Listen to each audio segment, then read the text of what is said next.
안녕하세요. 토요미스테리 디바제시카입니다. 2013년 4월 14일 일요일, 미국 캘리포니아의 농촌 지역 데이비스에 위치한 한 교회에서는 예배를 끝낸 신도들이 굉장히 무거운 표정으로 웅성거리고 있었습니다.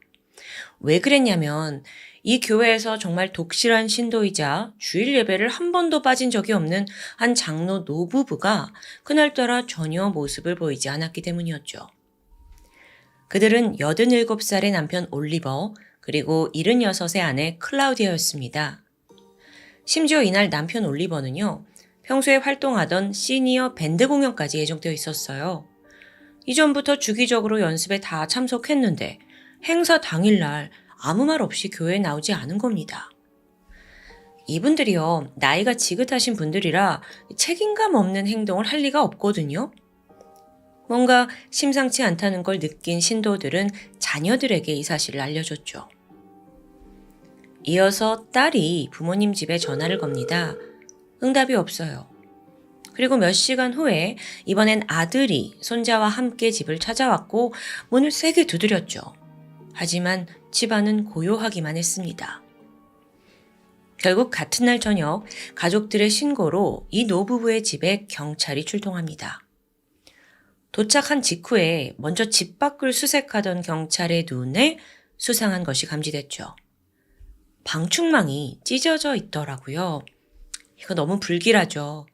그래서 경찰들이 무장을 하고 아주 조심스럽게 집 안으로 들어가는데 그곳에서는 차마 눈 뜨고 볼 수 없는 처참한 광경이 펼쳐져 있었습니다. 올리버와 클라우디아 부부가 아주 잔인하게 살해당한 채 쓰러져 있는 거예요. 한눈에 봐도 자상이 엄청났죠. 남편 올리버는 몸 전체에 65군데 자상이 있고요. 아내에게선 67곳의 자상이 확인됩니다. 게다가 더 끔찍한 건 그들의 시신이요, 마치 해부된 것처럼 엽기적으로 훼손되어 있다는 점이에요. 시신 복부가 열려 있었고 장기가 튀어나와 있었어요. 근데 이게 다가 아니었죠. 그 몸속에 장기가 있어야 할 자리에 장기 대신 유리컵, 핸드폰 같은 게 꽂혀 있습니다. 현장에 있던 경찰들도 탄식을 할 정도로 너무나 충격적인 광경이었어요. 한편 이걸 본 수사관들은 이 정도 훼손을 했다면 엄청난 원한에 의한 범죄다라고 가능성을 높이 판단합니다. 그러니까 범인이 오로지 이 노부부를 살인할 목적으로 집에 침입한 거다라고 판단하게 된 거죠. 이들에 대해서 좀 더 알아보면 각각 80대, 70대인 노부부는 이미 자식들은 다 장성했고요. 출가해서 두 사람만이 오붓하게 노년을 보내고 있었습니다. 두 분 모두 지역에서 존경받는 원로였고 종교활동, 취미활동도 열심히 했어요.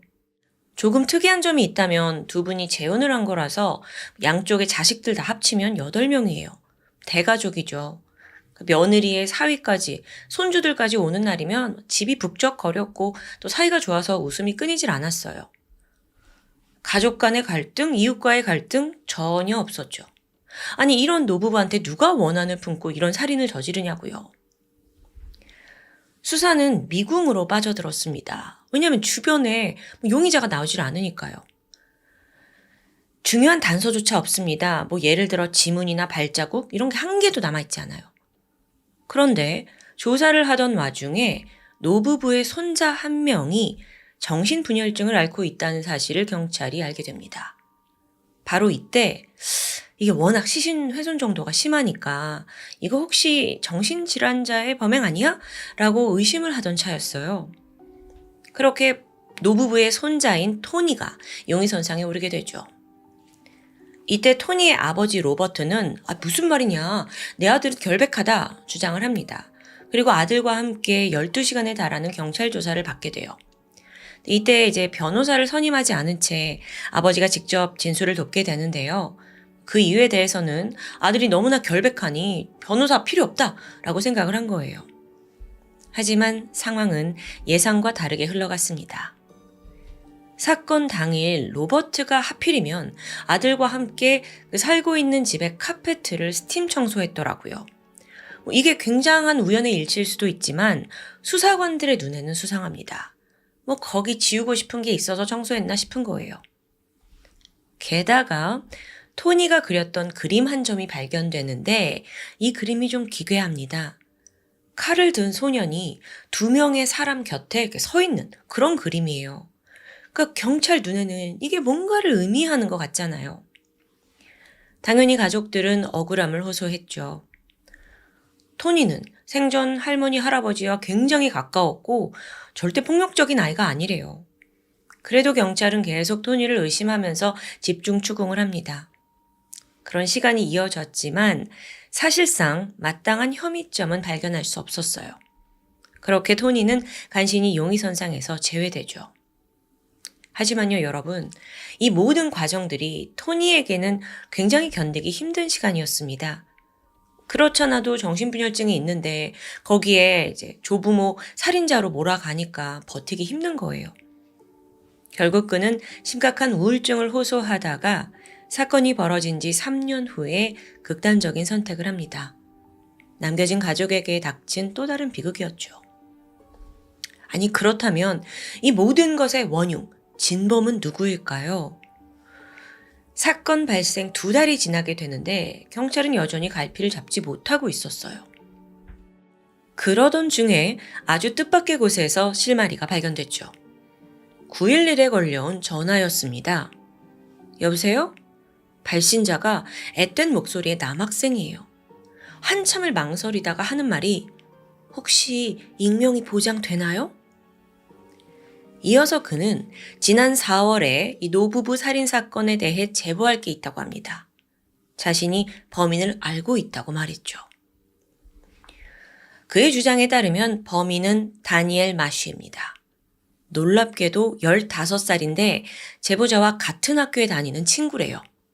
그래서 아니 어떻게 걔가 범인인 줄 네가 아느냐라고 물었더니 사건이 벌어진 직후부터 다니엘이 주변에 자랑스럽게 범행을 떠벌렸다는 겁니다. 근데 물론 허풍이라고 생각하고 아무도 믿지 않았죠. 그러다 얼마 후에 다니엘이 그때 범행에 사용한 칼을 직접 들고 학교에 나타나요. 그러면서 자기가 어떻게 피해자들의 복부를 찔렀고 절개했고 물건을 넣었는지까지 자세히 설명했습니다. 이때 다니엘은 학교에 칼을 소지했다는 이유로 정학을 당하게 돼요. 당시 모든 스토리를 들은 친구들은 다니엘이 범인 맞다 라고 어느 정도 감을 잡았지만 이 다니엘이 이제 보통 애가 아니잖아요. 막 자기가 살인했다고 떠벌리니까. 그러니까 정학당한 그가 보복을 할까 두려워서 모두 입을 닫고 있었던 거예요. 그 와중에 한 친구가 남몰래 제보를 한 거고요. 경찰로서는 한 줄기 빛 같은 제보였습니다. 하지만 사실 확인이 여전히 필요해요. 2013년 6월 17일 다니엘이 경찰에 소환됩니다. 근데 경찰도 사실 이때까지만 해도 좀 반신반의했어요. 아니 얘가 고작 15살 미성년자인데다가 전과가 하나도 없어요. 게다가 경찰은 앞서 이 노부부가 어떤 원한 관계에 의해 죽임을 당했다라고 생각을 했는데 다니엘과 이 노부부는 전혀 접점이 없는 거예요. 그렇게 하나하나 서류를 넘겨보던 경찰이 문득 흥미로운 사실 한 가지를 발견합니다. 알고 보니까 이 다니엘이요, 10살 때 뉴스에 등장한 적이 있어요. 타이틀이 뭐였냐면 꼬마 영웅이었죠. 무슨 사연이냐면 다니엘이 이제 10살 때 아빠와 함께 차를 타고 가고 있었습니다. 그러다 갑자기 아버지가 심장마비를 일으킨 거예요. 이때 옆자리에 있던 다니엘이 침착하게 핸들을 틀면서 큰 사고를 맞게 되죠. 뿐만 아니라 막 가슴을 붙잡은 아버지에게 10살짜리 애가 심폐소생술을 시도합니다. 그 덕에 30초 만에 아버지가 의식을 되찾았고 목숨을 구한 거예요. 이 일이 지역 언론에 크게 보도가 됐습니다.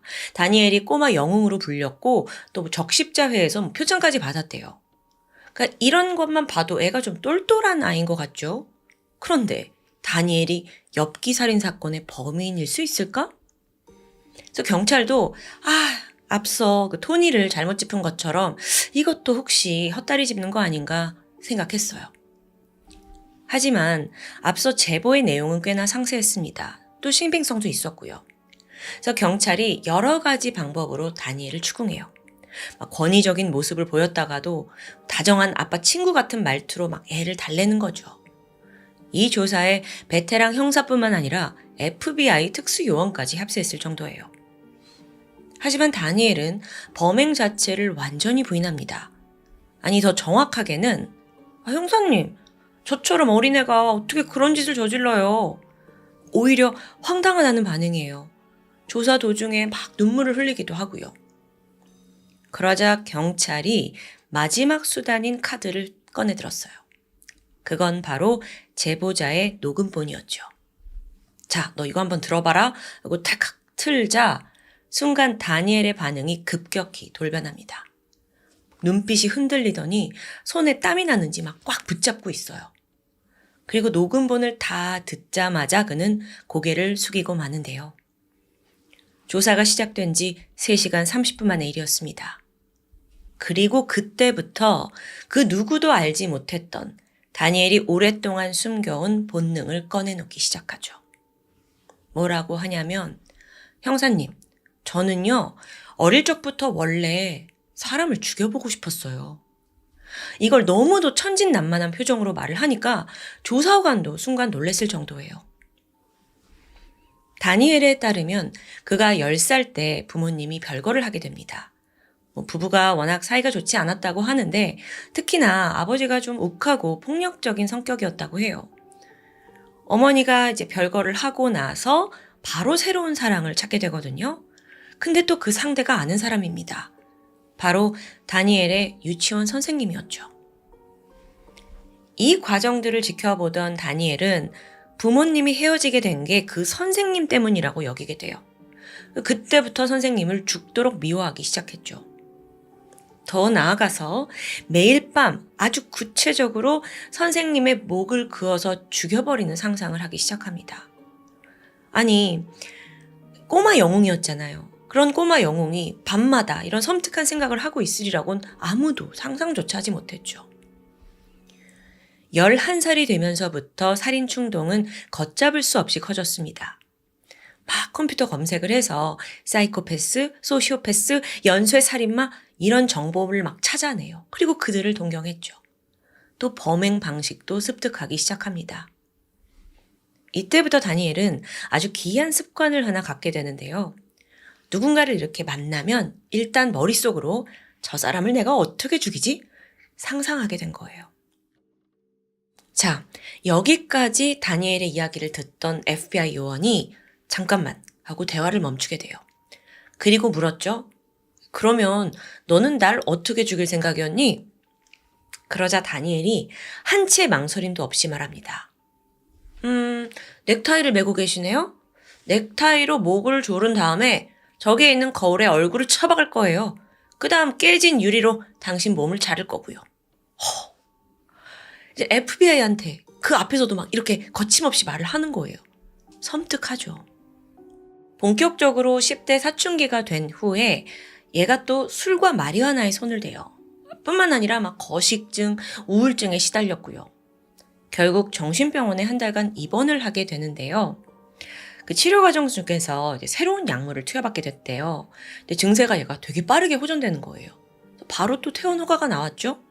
근데 이때 사실 우울증 증세만 나아진 거였지 여전히 다니엘의 마음속에 살인 본능은 사라지지 않았어요.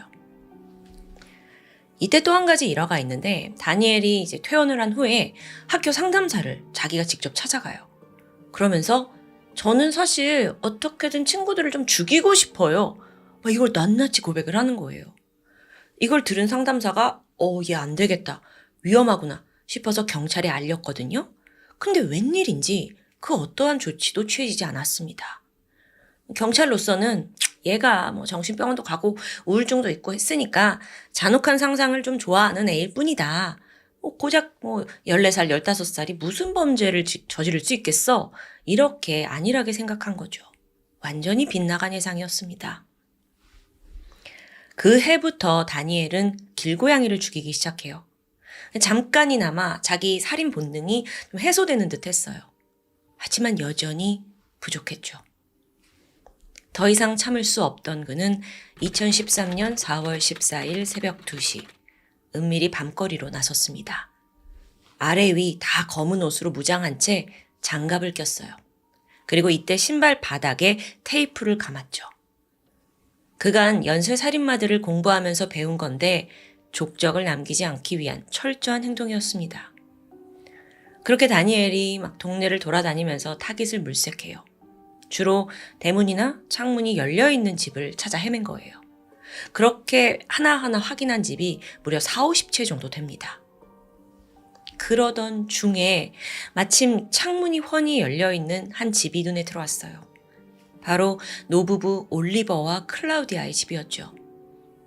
다니엘은 미리 준비한 한 15cm짜리 칼로 방충망을 잘라 안으로 들어갑니다.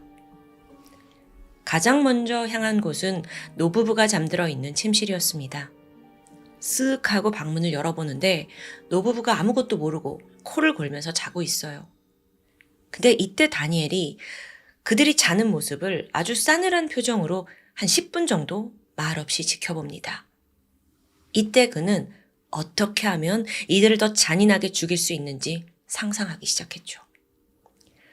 그 시간이 끝나자 그는 바로 칼을 꺼내서 클라우디아에게 먼저 칼을 꽂습니다.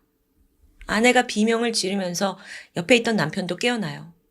하지만 다니엘의 입장에서는 80대 노인을 제압하는 게 어렵지 않은 일이었어요. 그렇게 다니엘이 신명나게 총 120번 이상 칼을 휘둘렀던 거예요. 다니엘이 그때의 순간을 자백하면서 뭐라고 하냐면 자기가 아주 흥분되고 신이 났대요. 그렇게 실제로 고백을 하더라고요. 자, 살인이 그렇게 끝났습니다. 그리고 나서 시신을 잔혹하게 훼손했잖아요. 너 왜 그랬냐 물어보니까 단순히 호기심 때문이었대요. 범행을 은폐하려는 생각조차 전혀 없었고요. 그렇게 두 사람을 무참하게 만들어 둔 후에 다니엘은 유유히 현장을 빠져나갔죠. 그리고 바로 다음날부터 학교에 가서 친구들한테 내가 죽였다 자랑을 한 거예요. 근데 또 다들 믿어주질 않아. 그래서 그 사이에 난 한 번 살인에 성공했으니까 또 다른 범죄를 해봐야지. 계획을 하긴 했지만 마땅한 타겟을 찾지 못한 채 실패합니다. 그렇게 범행 2달이 조금 지난 시점, 다행히 한 친구의 제보가 들어오면서 다니엘의 폭주는 막을 내렸죠. 그런데 듣다 보면 이 다니엘이라는 애가 정말 보통 사람이 아닌 것 같죠. 그래서 경찰 또한 사이코패스 테스트 해봐야겠다 실시를 하는데 검사 결과 40점 만점에 35.8점을 받았다고 합니다. 이렇게 모든 범죄를 자백한 다니엘은 2건의 살인 혐의로 기소됐습니다. 하지만요, 여러분, 앞으로의 재판이 만만치 않아요. 일단 얘가 미성년자인데다가 변호인단 쪽에서 정신질환 있지 않냐, 얘 심신미약이다 주장을 하는 거예요. 여기에 이제 검사 쪽에서는 범행 당시 다니엘은 이미 퇴원도 했고 분명 정신이 명료했다라고 강하게 주장했죠. 결국 사건이 벌어진 지 5개월 만인 9월에 재판이 열리게 되는데요. 당시 그는 분명 청소년 신분이지만 다행히도 법정에서 이 사건은 너무 심각해 판단을 하면서 대중에게 모두가 공개되는 성인 재판을 받게 돼요. 자, 참고로 청소년 재판과 성인 재판의 차이점이 뭐냐? 청소년 재판을 받을 경우 전과가 남지 않습니다. 또 범죄적 정보가 공개되지도 않고요. 하지만 성인 재판을 받을 경우 전과는 물론이고 다니엘 경우처럼 얼굴과 이름이 낱낱이 공개됩니다. 그렇게 성인 재판을 받게 된 다니엘은 결국 그에게 유죄가 선고되긴 해요. 하지만 문제가 있었죠. 얘가 여전히 15살이라서 사형이나 종신형을 받을 수는 없는 거예요. 그래서 결국 내려진 처벌이 뭐였냐면 적어도 52년간 가석방 자격이 절대 주어지지 않는 무기징역형이었습니다. 보통 미국에서 한 사건당 미성년자에게 내릴 수 있는 최대 형량이 25년이라고 하는데 2건에 이제 50년, 거기에 2년의 가중처벌이 더해졌다고 합니다. 그런데요, 여러분, 문제가 또 여기서 끝나지 않아요. 지난 2016년에 캘리포니아에서 미성년자라도 성인 재판 받는 건 너무하다 하고 기존의 법안이 폐지돼 버린 거예요. 이게 무슨 말이냐면 다니엘이 받은 과거의 재판이 무효가 되고 얘가 25살이 되는 2022년에 그냥 석방될 수도 있다는 아주 무시무시한 가능성을 내포하고 있죠. 그래서 법안이 폐지되고 유가족과 시민들도 분노했습니다. 그래서 막 다니엘 쟤 절대 가석방 못하게 해라 요구가 빗발쳐요. 그런데 여기서 더 충격적이고 정말 분통 터지는 일이 발생합니다. 2018년에 다니엘이 뜬금없이 테드 강연에 등장한 거예요. 아니 이게 가능한가요? 여러분 참고로 테드란 건 전 세계의 여러 인물들이 유명한 사람도 있고 일반 사람도 있고 다양한 주제를 가지고 강연을 펼치는 것으로 유명하죠. 그래서 이걸 보고 인생 교훈을 얻었다는 사람 많아요. 그러니까 영향력이 그만큼 대단한데 아니 그런 테드 강연에 살인범이 웬 말이에요. 다니엘은 이날 강연에서 인류의 포용이라는 주제로 강연을 펼쳤습니다. 뭐라고 했는지 좀 들어보니까 자기가 어린 시절 이렇게 심한 학대를 받았고 고통을 경험했대요. 그리고 자신은 범죄를 저질렀지만 다 교화가 되었고 나에게는 새로운 기회가 주어져야 한다라는 호소였죠. 이 영상이요. 유튜브에 업로드가 됐어요. 하지만 업로드 되자마자 난리가 났죠. 그래서 이틀 만에 유가족, 시민단체 막 요청이 쇄도하면서 바로 삭제됩니다. 후에 이 사실이 알려지면서 이거는 소시오패스가 다시 사회로 나오려고 연기를 펼치고 있다라는 막 비난이 있었습니다. 실제로도 법안이 폐지가 됐잖아요. 그러면서 다니엘이 이제 자기가 석방될 수 있다. 석방되게 만드는 그런 여론몰이를 하려고 등장한 것 같긴 해요. 2019년 법원은 다행히도 다니엘이 청소년으로서가 아니라 성인과 같은 조건으로 징역형 살아야 한다라고 최종 판단을 내립니다. 이로써 그의 최소 52년 징역형은 여전히 유지 중이에요. 하지만 다니엘은 최근까지도 불복하면서 항소를 하고 있다는데요. 동시에 유가족은 여전히 그가 언제 세상에 나올지 모를 불안에 떨고 있습니다. 앞서 테드 강연에서 다니엘이 이렇게 말했어요.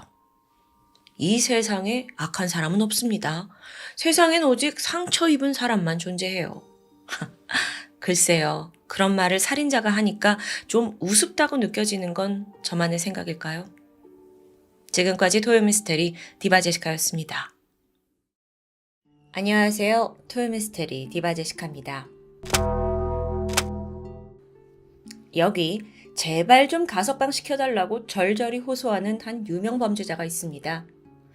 자기는 벌써 20년 넘게 갇혀 있었다면서 더 이상 그 과거 13살 때 끔찍한 살인을 저지른 꼬마가 아니라고 주장합니다. 사실 토요미스테리를 꾸준히 보신 분들이라면 이 남자가 무슨 범죄 저질렀는지 아실 수도 있습니다. 지금 이 사진은 성인이 된 얼굴이라 좀 생소할 수 있지만 바로 이 사진. 어릴 적 모습 기억나시나요? 과거 톰이 극악무도한 어린 살인마 편에서 다룬 적이 있었는데요. 그 범인이 지난 2022년 드디어 세상 밖으로 나왔습니다. 그리고 세간의 주목을 받게 되죠. 이 사건 미국에서 굉장히 유명합니다. 토미에서는 8, 9년 전에 다뤘던 영상이라 그 전말을 좀 기억하기 어려우실 수 있을 것 같아요. 그래서 오늘은 과연 그가 어떤 범죄를 저질러서 이렇게 됐는지 또 가석방은 어떻게 이루어진 건지 상세하게 다뤄보고자 합니다.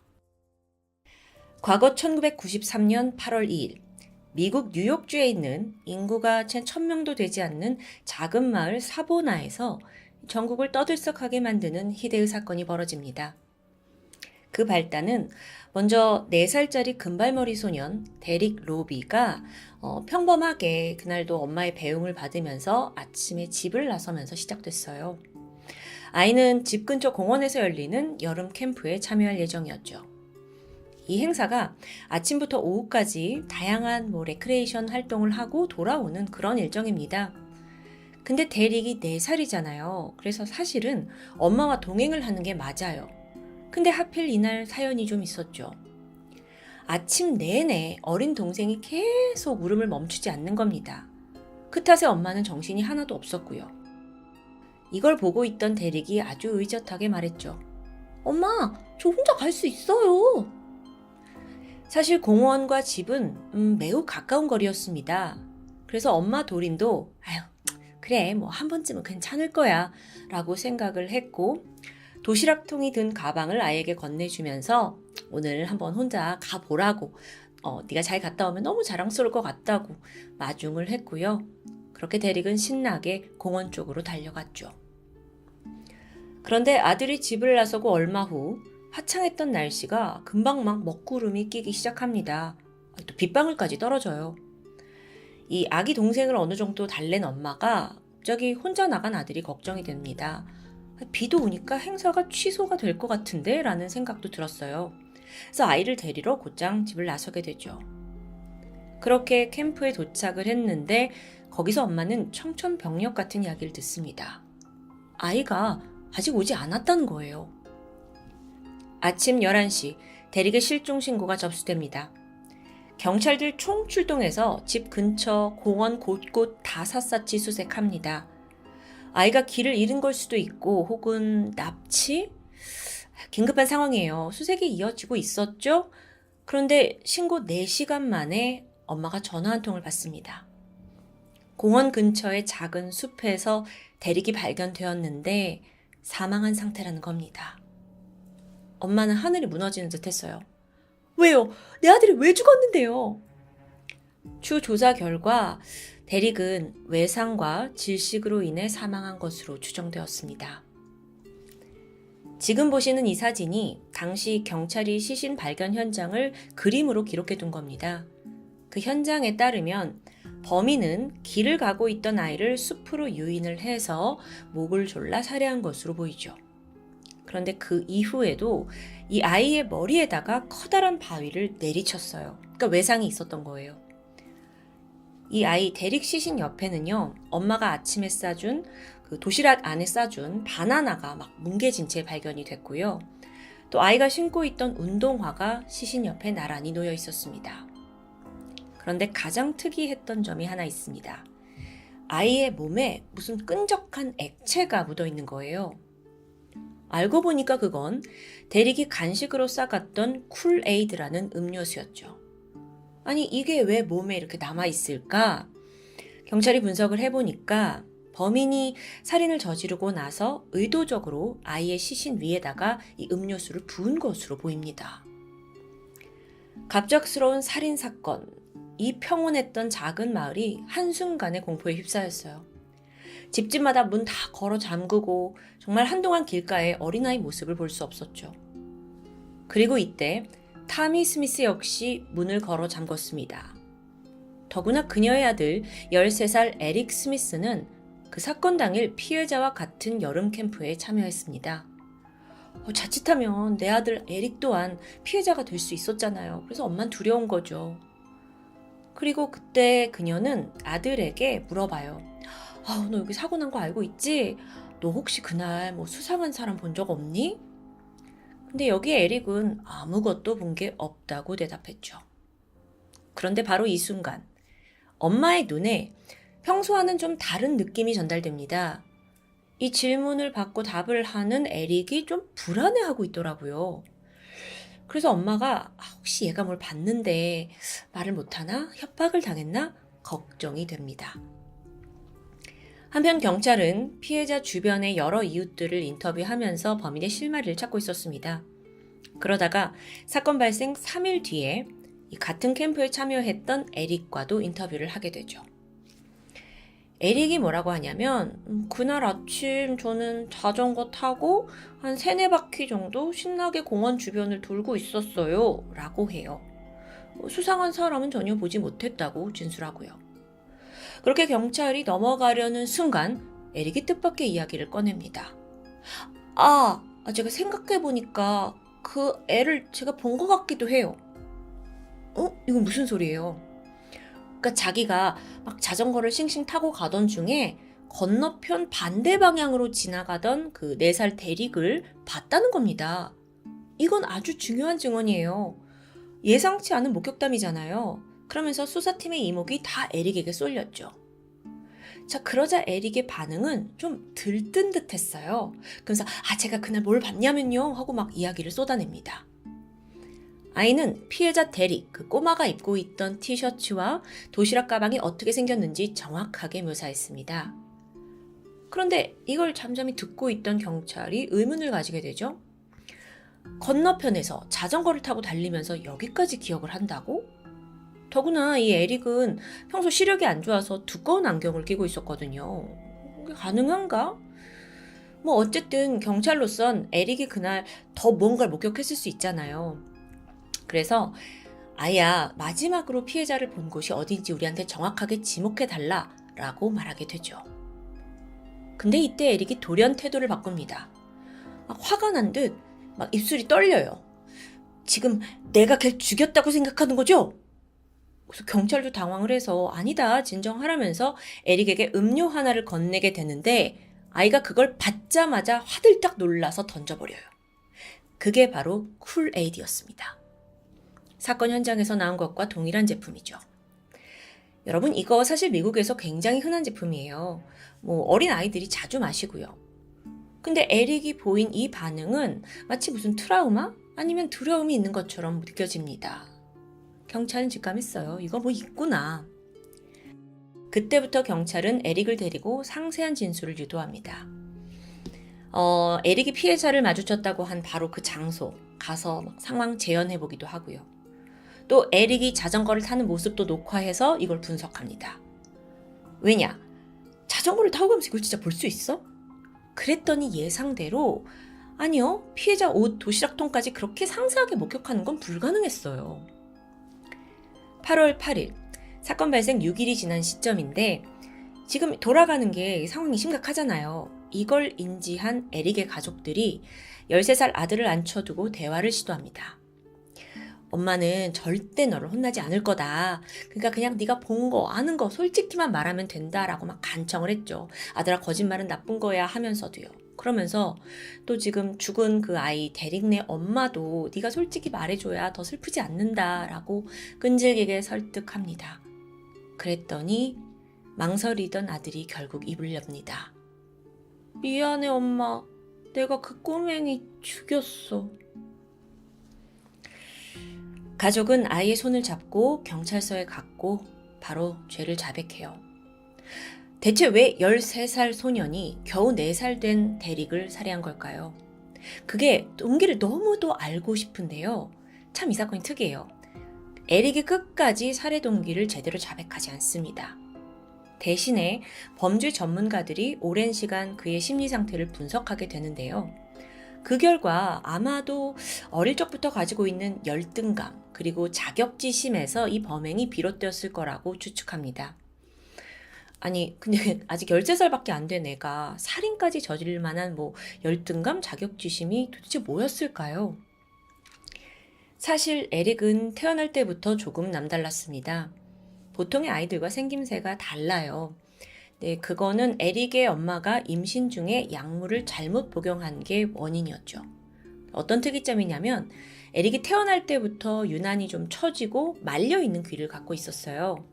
게다가 시력이 너무 안 좋아서 항상 두꺼운 안경을 쓰고 다녔고요. 거기에 이 빨간 머리카락에 주근깨까지. 사실 이런 외모는 미국 학교에서 한둘씩 보이는 유전적인 특징이긴 하거든요. 근데 여러 가지 특징이 이제 있다 보니까 또래에서 좀 놀림을 받았고 왕따가 된 거죠. 그러다 보니 아이도 자책을 합니다. 툭 하면 나는 바보야, 나는 아무것도 아니야 라는 걸 입버릇처럼 내뱉었다고 해요. 굉장히 불안정해 보이죠? 그런 심리는 다른 일화에서도 알 수 있습니다. 친구들과 함께 찍은 단체 사진이 있거든요. 근데 거기 사진에 자기 얼굴만 막 칼로 긁어냈어요. 그러니까 자기 혐오적인 경향이 있는 거죠.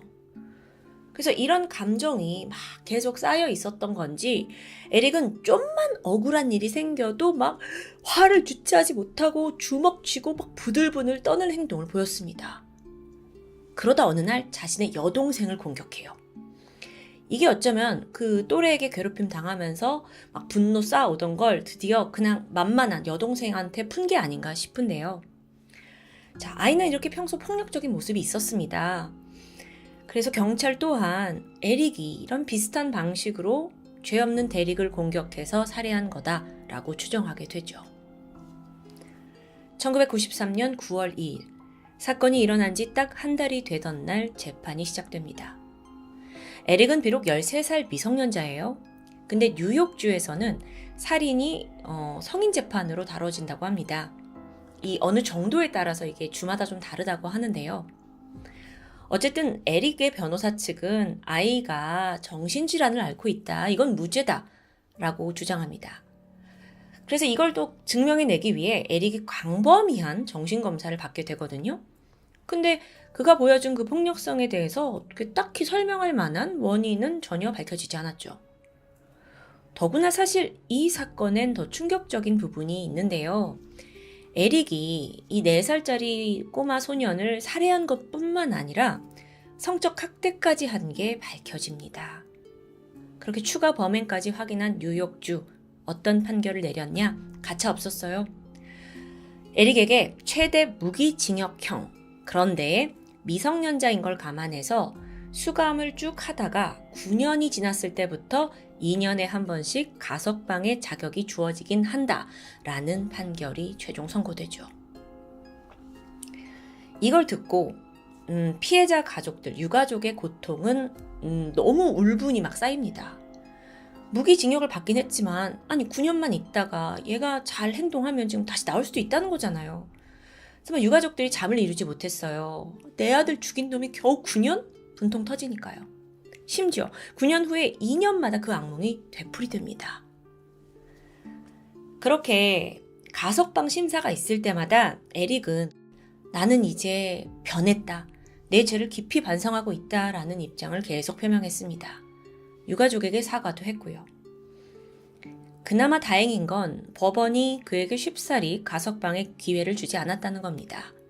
그렇게 에릭은 9년을 넘어서 가석방을 계속 시도하다가 결국 20년 가까이 감옥에서 살게 된 거죠. 그러다 한 2010년쯤이었어요. 에릭에게 또 한 번, 그러니까 이번에는 10번째였는데 가석방의 기회가 왔죠. 그때 거의 30살 정도가 된 에릭은 CBS 뉴스와 인터뷰를 하게 되거든요. 근데 뭐라고 설명을 하냐면 어릴 적 자신의 분노, 이건 절대로 데릭을 향한 게 아니다. 이건 그냥 내 안에 있던 거다라고 막 또다시 눈물로 사과합니다. 그래서 사실 내 분노는 그전에 나를 놀려왔던 그 또래들을 향한 거래요. 아니 근데 그 분노를 왜 엉뚱한 곳에 푸냐고요. 그게 더 나쁜 거 아니에요? 어쨌든 인터뷰 내내 에릭은 깊게 후회하는 듯 했죠. 그리고 마지막으로 만약 가석방이 돼서 내가 나갈 수 있다면 정말 사회에 도움이 되는 상담사가 되겠다고 포부를 밝히는데요. 그러니까 자기처럼 괴롭힘을 당하는 아이들을 돕겠다는 거죠. 하지만 끝내 10번째 가석방 신청도 거부됩니다. 그렇게 시간이 또 흘러요. 그러다 지난 2021년 10월 이 사건 발생 28년이 흐른 시점이었는데 그제서야 에릭 스미스의 가석방이 승인되었죠. 심사위원회가 열렸는데 그동안 에릭이 감옥에서 추가 징계를 받은 적은 없대요. 그렇게 얌전히 살았다라는 기록을 토대로 위헌평가가 낮다라고 매겨졌고요. 또 그가 석방에 대한 의지가 강력한 것도 참작을 했습니다. 근데 범인들 중에 석방에 대한 의지가 낮은 사람이 있나 싶긴 한데 어쨌든 가석방 명령이 그렇게 떨어졌고 에릭은 너무나 환호했지만 유가족뿐만 아니라 이 커뮤니티 전체가 들썩입니다. 사건이 벌어졌던 그 사보나에서 다들 들고 일어났어요. 걔 에릭은 절대 사회에 나오면 안 된다라고 거세게 항의를 했죠. 시위도 하고 또 동시에 죽은 데릭을 다시 추모하는 촛불 집회도 열렸습니다.